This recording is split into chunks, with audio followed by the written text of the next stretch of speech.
I was a young mother at a church where the custom during baptism was to invite all the children forward to gather around the baptismal font each time a baby was baptized. The kids would run forward, stand on the chancel steps, craning to see the minister who would take a large pitcher of water and slowly pour it down. You could see the sunlight through the water. You could hear it hit the stone of the font.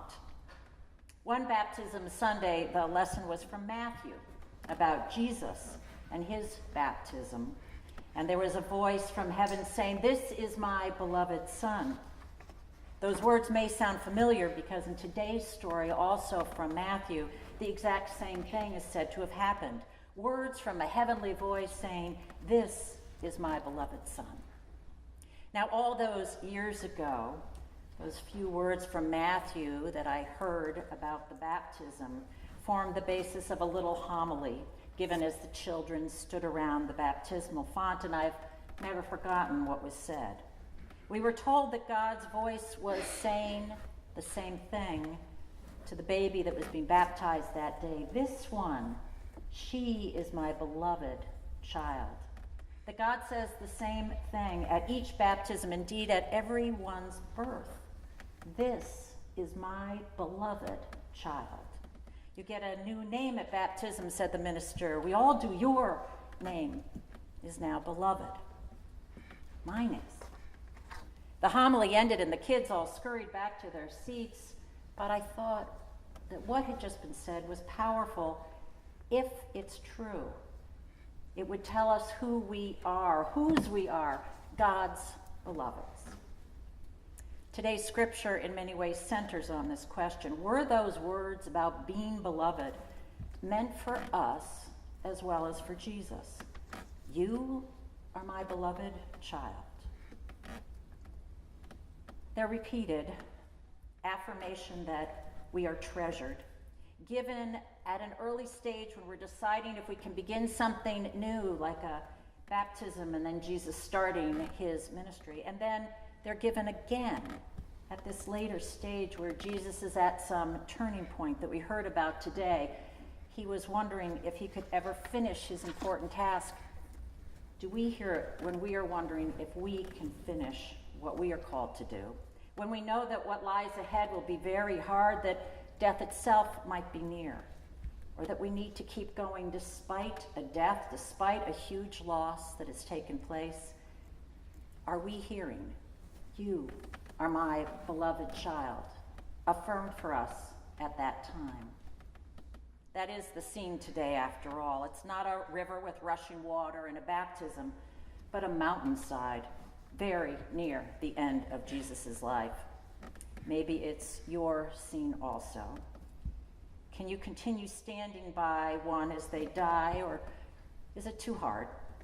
Can you see them through their Alzheimer's or their addiction to money or their loss of some other kind, loss of something important to them at school, loss of something important to them at work?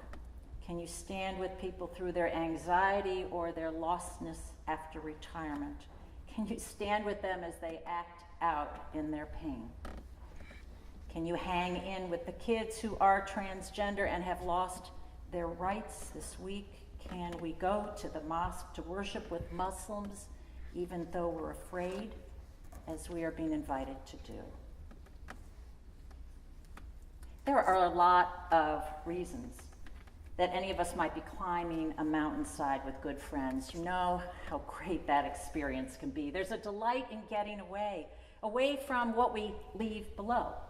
We climb the mountain, and that place where we live or work or go to school grows so much smaller.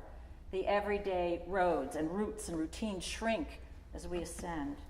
And it seems like our everyday problems and plights and predicaments do too. There's a delight in getting away. And then we're physically exhilarated climbing. Our lungs are pumping and our minds are intent on the challenge. We have to size up every fork in the path and watch our steps and dodge the roots and scramble hand over boulders. And as we rise, we start paying more attention. We notice again the different patterns on the tree bark, the patterns on the fern leaves, patterns of the light that sifting down on us from the trees. If we pass beyond the tree line, as the vegetation thins, we carefully step past all that little lichen miraculously surviving at a high altitude. And then it comes. The moment when we arrive at the summit, our legs may be aching, but we are bursting with pride. High fives, handshakes all around, back slaps. Because what a view. From the mountaintop, an extraordinary vista opens before us. We might see the roads we've wandered to get there. We might see overworlds we've yet to explore. Yeah, there are many, many reasons to climb up a mountainside with good friends, as Jesus was that day. One storyteller envisions that Jesus and his friends were climbing the mountain and talking as they went, throwing questions and answers back and forth among them over their shoulders. They were trusted friends whose opinions they valued. It was time to ask the questions on our own, deepest questions on our mind. You know, when you kind of pant it out, well, what do you really think about that? And is there a God? And how am I going to get through that?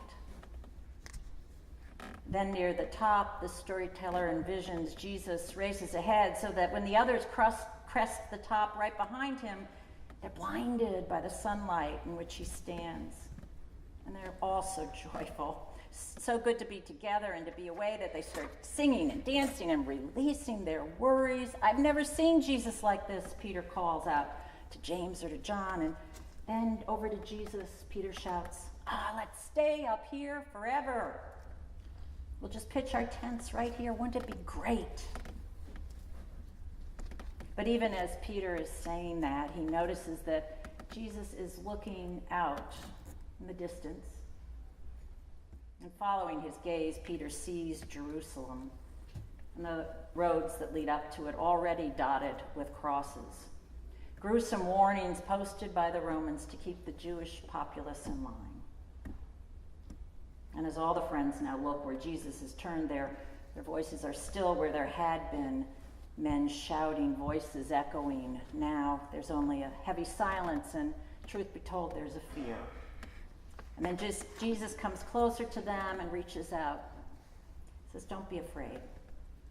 We will never be alone.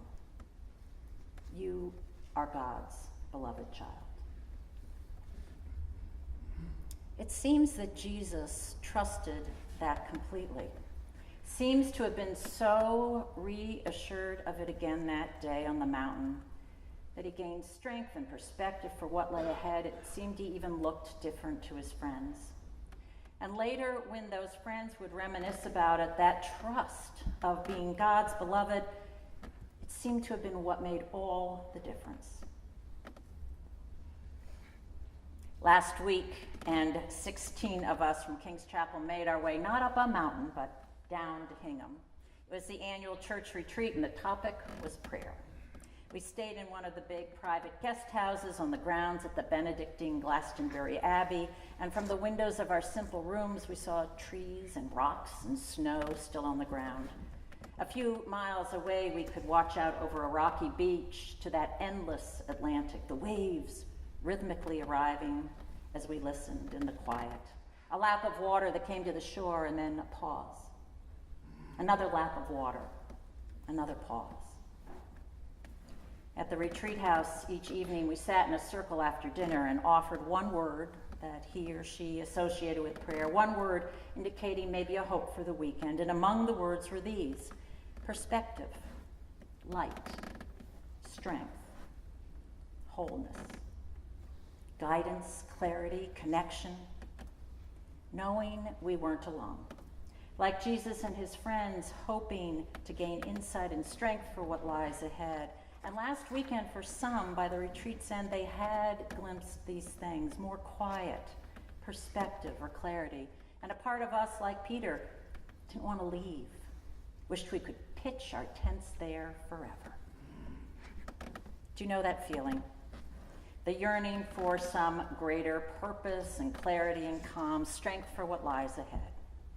Have you ever had your own mountaintop experiences which give you the sense that there is more to who you really are than how you're living out most days?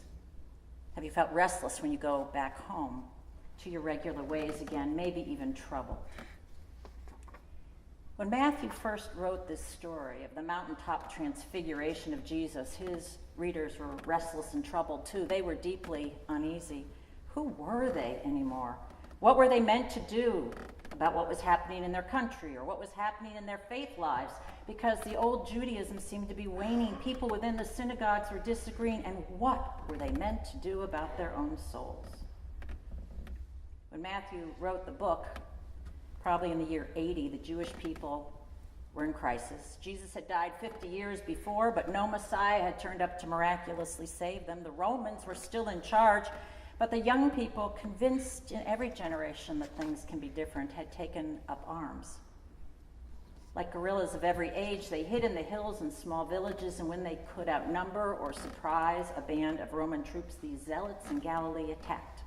They could kill 5 Roman soldiers here. They could kill 10 there and then fade back into the hills. By the year 70, the Romans had had enough. Their losses were mounting, but rather than fight back in Galilee, which was on the outskirts of the territory, the Romans went to Jerusalem, the capital. They lay siege to it for 5 months, finally breached the city walls and leveled everything inside. Think of the photos we see today. How cities are left after furious warriors leave. Scorched earth, bombed back to the Stone Age. We'll see if the sand can glow. Jerusalem was rubble, including its glorious, amazing wonder, the temple of marble and gold, where God resided, where the Holy of Holies lived. And now, what were they to do? Was God with them? Without the temple? Where would we be if this church building burned? If Washington, D.C. were leveled? The Jewish people were in a crisis. They had long found special meaning in holy locations. You heard about it earlier. The mountaintop at Sinai, God had been present in cloud and fire. The pillar of cloud that led them all the way through the wilderness, and the fire at night. The box that contained the tablets of 10 Commandments, the Ark of the Covenant, that they took even into battle so God would be present. And then God's permanent home, the temple in Jerusalem, built in splendor by Solomon. Twice before, the people had despaired because that same temple had been destroyed or desecrated. But God had always showed that God was coming back to them there. In the 500s BCE, the Babylonians had destroyed the temple, but they'd returned and rebuilt it. In the 300s, it was the Greek Empire who defiled the temple. But another group of Jewish rebels, the Maccabees, fought back and rededicated the temple in what became celebrated as Hanukkah, which means dedication of the temple again. And each of these times, the people knew God had returned because of the light. The Shekinah, they called it, the radiant, blinding light. And then God's personal presence was there. The Shekinah lit the second rebuilt temple, the story said. Even when it was still a sorry sight. The menorah's light had blazed for 8 days in the dedication in the 300s without any oil being added. You see the symbols. Symbols in all these Hebrew stories over the ages of mountains and the temple and places where God is present in dazzling light. Way God reassures people he is with them. And now we get to Matthew. And another story about light and mountains and God's presence. Reverend Spong, John Shelby Spong, contends that Matthew knew, of course, all of this history. He knew well the Hebrew scriptures and so would have used all these analogies. He never meant his story of the Transfiguration to be taken literally. Matthew was arguing at that time when people wondered, what are we to do without a temple? That Jesus was the new temple, that the light now shone in him, that Jesus, a human, could be filled with light and with God. God lives not just in buildings, but in humans and God's beloved children. But the Gentile Christians who came afterwards, they have usually tried to take the story literally, insisting that each part must have really happened, that Moses was alive again suddenly after 1,200 years being dead, that Elijah was alive after 800 years being deceased. These two talking with Jesus and all of them emblazoned in light. And then that audible voice from heaven, "This is my beloved Son." Many Christians have taken it literally to say, when God named Jesus his beloved Son, God named only Jesus beloved, no one else. And when God said, "This is my beloved Son," God meant this is my only Son. As if other humans, you and I, cannot also be children, cannot also be dwelling places for God, temples in which God's light can shine. Jesus showed us most fully in that light that radiated for him what God's indwelling in a human can be. It is meant for us too. In our church, we always dignify one another with the freedom to interpret Bible stories as we best understand them. No one needs to follow one particular creed, one interpretation. We look for the trust, and we look for the truth, and we trust the conscience of each to live into the truth. So what do you think? Which is really harder to believe and to trust? The standard Christian dogma that Jesus is the only Son of God, divine, conceived immaculately, communing with Moses and Elijah, or this, that through the human Jesus, we get to see that God named humans beloved, each of us treasured, bearers of the holy. For some of us, being reassured that we're worthy vessels of the holy might actually be the biggest stretch of all. But for Jesus and his friends, it made all the difference. As they faced what lay ahead of them, they knew whose they were and who they were. Mary Ludi tells a story that knowing who you are is serious business. You may remember that Jesus read from Isaiah, "God has appointed me to bring good news to the poor, freedom to the oppressed." And when Ludi hears that story, she says Jesus was reading the words more giddily than grave. For nothing makes us happier than knowing who we really are, what we're meant to do. When Jesus sees himself in that text, he's struck with joy, and the exhilarating truth comes bursting out of him. This is who I am. And then when he goes on and tells the hometown crowd in Nazareth that others are beloved by God too, the non-Jews and even the enemy Syrians, that was too much, and the crowd wants to throw him off a cliff. But something odd happens. He walks through their midst unharmed. Mary Ludi writes, "I don't know how he did that, but there's something about the sentence. It says he just walked through their midst unharmed, that I think has to do with being grounded in God, your identity and your calling, something to do with the lightness and fearlessness inherent in being grounded so well.